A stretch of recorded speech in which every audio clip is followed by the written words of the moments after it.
आप सभी को गुड मॉर्निंग। हमारा टॉपिक चल रहा था वो साहित्य से संबंधित हम लोग पढ़ रहे थे। हिंदी साहित्य में हमने साहित्य में जो पद्धतियाँ या प्रणालियाँ उससे संबंधित हम लोग पढ़ रहे थे। हमने दो पद्धतियाँ पढ़ ली थी, वर्णानुक्रम पद्धति और कालानुक्रम पद्धति। आज हम पढ़ने वाले हैं तीसरी वैज्ञानिक पद्धति के बारे में। वैज्ञानिक पद्धति है वो गणपति चंद्र गुप्त जी और हजारी प्रसाद द्विवेदी ने दी थी। इस पद्धति में कवियों या लेखकों के कालक्रम को ध्यान में रखने के साथ साथ पूर्णतः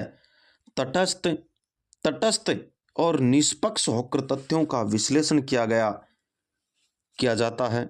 वैज्ञानिक पद्धति का साहित्य इतिहासकार प्रत्येक वस्तु में एक अनिवार्य और गतिशील प्रक्रिया को देखता है। आगे है कि यह पद्धति कार्ल मार्क्स के द्वंद्वात्मक भौतिकवाद पर आधारित है। इस पद्धति में इतिहासकार तटस्थ और निष्पक्ष होकर तथ्यों का संकलन करता है। यानी यह पद्धति है, यह गणपति चंद्र गुप्त और हजारी प्रसाद द्विवेदी ने वैज्ञानिक पद्धति दी थी। इस पद्धति में कवि या लेखकों का जो कालक्रम है उसको ध्यान में रखने के साथ साथ पूर्णतः यह तटस्थ है, एक जगह स्थिर है कि निष्पक्ष होकर तथ्यों का विश्लेषण किया जाता है। वैज्ञानिक पद्धति के अंदर साहित्य इतिहासकार है वो प्रत्येक वस्तु में एक अनिवार्य और गतिशील प्रक्रिया को देखता है। यानी एक अनिवार्य जो प्रक्रिया है गतिशील होनी चाहिए। और यह पद्धति है, ये कार्ल मार्क्स का एक सिद्धांत है जिसका नाम है द्वंद्वात्मक भौतिकवाद। इसके ऊपर आधारित है। इस तथा क्रमबद्ध एवं व्यवस्थित विश्लेषण करता है। इस पद्धति को आधार मान करके ही बहुत महत्वपूर्ण बात है, प्रश्न आया था कि गणपति चंद्र गुप्त ने किस पद्धति को आधार मान करके अपने ग्रंथ की रचना की थी। यानी जो वैज्ञानिक पद्धति है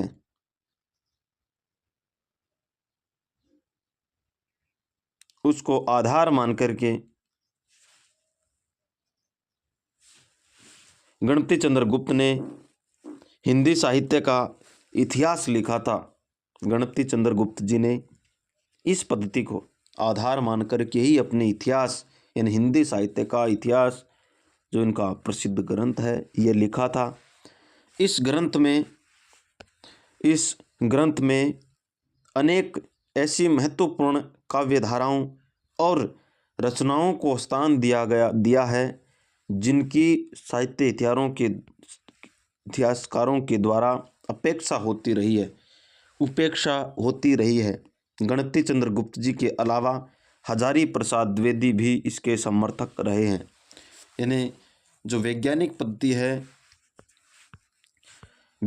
पद्धति वो गणपति चंद्र गुप्त और हजारी प्रसाद द्विवेदी ने दी। इसमें लेखकों के कालक्रम के साथ साथ पूर्णतः तटस्थ और निष्पक्ष होकर के तथ्यों का ध्यान रखा गया। और यह पद्धति है, यह कार्ल मार्क्स का सिद्धांत द्वंद्वात्मक भौतिकवाद पर आधारित है। यही इसी पद्धति को आधार मान करके गणपति चंद्र गुप्त ने अपना साहित्य इतिहास, हिंदी साहित्य का वैज्ञानिक इतिहास लिखा। इस ग्रंथ की महत्वपूर्ण काव्य धाराओं की परंपराओं को स्थान दिया गया, काव्य धाराओं और परंपराओं को, जिसके कारण साहित्य इतिहासकारों के द्वारा उपेक्षा की जाती है। अब गणपति चंद्र के साथ अन्य कवि है हजारी प्रसाद द्विवेदी भी इसके समर्थक रहे हैं। हमारी अगली पद्धति है वो है कि विधेयवादी पद्धति है वो तेन महोदय ने दी। इफारित एडोल्फ तेन पूरा नाम है। आचार्य रामचंद्र शुक्ल दोनों वैज्ञानिक थे। इस पद्धति में कालक्रम का ध्यान रखने के साथ साथ कवियों की शिल्पगत और भावगत यानी उसको लिख क्या रहा है, उसका भाव क्या है, उसकी विशेषताओं को ध्यान में रखते हुए वर्गीकरण किया गया। बहुत ही महत्वपूर्ण पद्धति अंतिम रूप से अपनाई गई पद्धति सभी साहित्यकार, इतिहासकार हैं वो विधेयवादी पद्धति के समर्थक रहे हैं, जो तेन और आचार्य रामचंद्र शुक्ल के द्वारा इस पद्धति का लिखा गया। इस पद्धति को व्यवस्थित रूप से यानी शिल्पगत कालक्रम को सिर्फ कालक्रम से काम नहीं चलता, कालक्रम के साथ उनकी शिल्पगत और उसका भावगत विशेषताओं को ध्यान में रखते हुए आधार मानकर इसका वर्णन किया गया है। अब देखते हैं इसमें महत्वपूर्ण बातें। पहला है कि यह पद्धति सबसे महत्वपूर्ण और साहित्य लेखन की सर्वश्रेष्ठ पद्धति मानी जाती है। संपूर्ण विश्व में इस पद्धति के प्रथम प्रयोगकर्ता है वो तेन महोदय माने जाते हैं। पूरे विश्व में सबसे पहले अगर किसी ने प्रयोग किया है विधेयवादी पद्धति का उनका नाम है तेन महोदय। हिंदी साहित्य इतिहास में आचार्य रामचंद्र शुक्ल ने इस पद्धति का प्रयोग किया हो। आचार्य रामचंद्र शुक्ल ने इसका प्रयोग किया है। तेन महोदय ने इस पद्धति को 3 शब्दों में स्पष्ट किया है, जाति, वातावरण और रक्षण। यानी जाति, वातावरण और रक्षण ये तीनों तेन महोदय ने प्रयोग किया है। विधेयवादी पद्धति के अनुसार किसी भी साहित्य के इतिहास को समझने के लिए उससे संबंधित जातीय परंपराओं, राष्ट्रीय और सामाजिक वातावरण एवं सामयिक परिस्थितियों के संदर्भ में किया जाता है।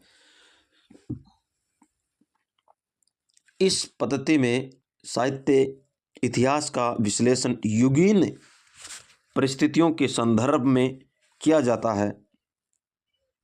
इस पद्धति को इतिहास लेखन की व्यापक, स्पष्ट एवं विकसित पद्धति माना गया है, क्योंकि इसके द्वारा साहित्य के विकास की प्रक्रिया को बहुत कुछ स्पष्ट किया गया है। जो ये पद्धति है ये लेखन की व्यापक, लिखने में जो व्यापक स्पष्ट पद्धति विकसित मानी गई है।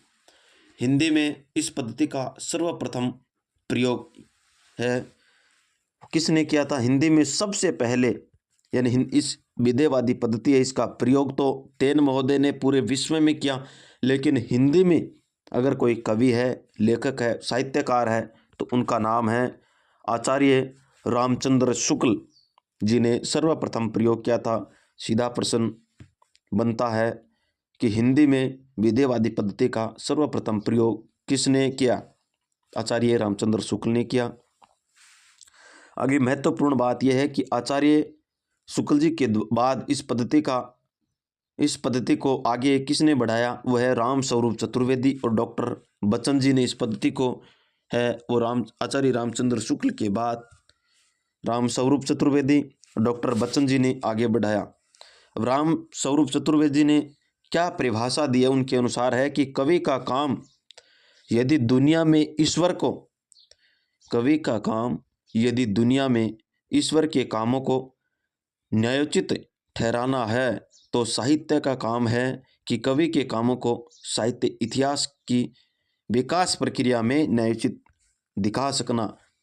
अगला प्रश्न है कि आचार्य रामचंद्र शुक्ल प्रत्येक देश का साहित्य वहाँ की जनता महत्वपूर्ण परिभाषा है। ये कई बार परीक्षाओं में पूछी गई है। रामचंद्र शुक्ल की परिभाषा महत्वपूर्ण है, ये बहुत बार आ चुकी है। यह है कि प्रत्येक देश का साहित्य वहाँ की जनता की चित्तवृत्तियों का संग्रह या प्रतिबिंब करना है। यानी साहित्य अगर लिखना है तो वहाँ की जो जनता है उसका चित्त, उसके मन में क्या चल रहा है, उसके प्रतिबिंब को ध्यान में रखते हुए रचना करनी है। आगे है कि हिंदी साहित्य इतिहास में इनके अलावा और भी पद्धतियाँ या प्रणालियाँ हैं। नारीवादी पद्धति, समाजशास्त्रीय पद्धति, रूढ़िवादी पद्धति, संरचनावादी पद्धति, उत्तर संरचनावादी पद्धति या उत्तर आधुनिकतावादी पद्धति।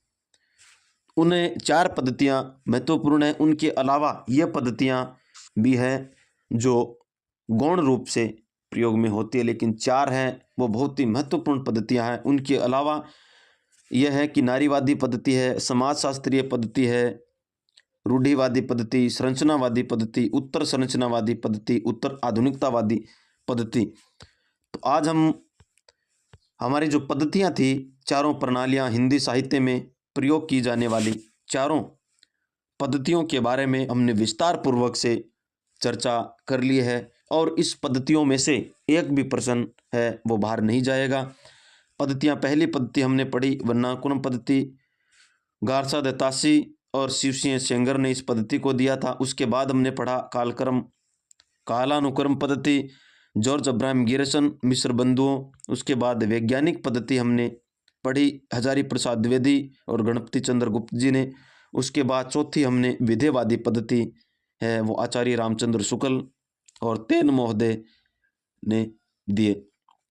वर्णानुक्रम पद्धति में सबसे पहले प्रयोग वह गारसा दत्तासी ने किया। गारसा दत्तासी का ग्रंथ का नाम था इस्तवार द ला लिटरेचर इंदुए हिंदुस्तानी और शिवसिंह सेंगर के ग्रंथ का नाम था शिवसिंह सरोज। उसके बाद कालानुक्रम पद्धति में जॉर्ज अब्राहम गियर्सन के ग्रंथ का नाम था the modern vernacular literature of Hindustan. Mishra बंधुओं का ग्रंथ का नाम मिश्र बंधु विनोद था। उसके बाद हजारी प्रसाद द्विवेदी ने और गणपति चंद्र गुप्त जी ने विधेयवादी पद्धति है वो आचार्य रामचंद्र शुक्ल और तेन महोदय ने दी थी। आज हमने इस क्लास में हिंदी साहित्य के लेखन की चारों प्रणालियाँ या पद्धतियाँ हैं उसके बारे में विस्तार पूर्वक से है वो गहनता से हमने अध्ययन कर लिया। और इसका सूत्र भी मैंने बताया था कि वर्णों का कालक्रम वैज्ञानिकों ने विधेयवादी बताया। इस तरीके से हम याद रख सकते हैं। तो आज हमने जो पद्धतियां हैं उसके बारे में विस्तार पूर्वक से अध्ययन किया। आगे की चर्चा हम करेंगे अगली क्लास में। तब तक के लिए आप सभी को धन्यवाद।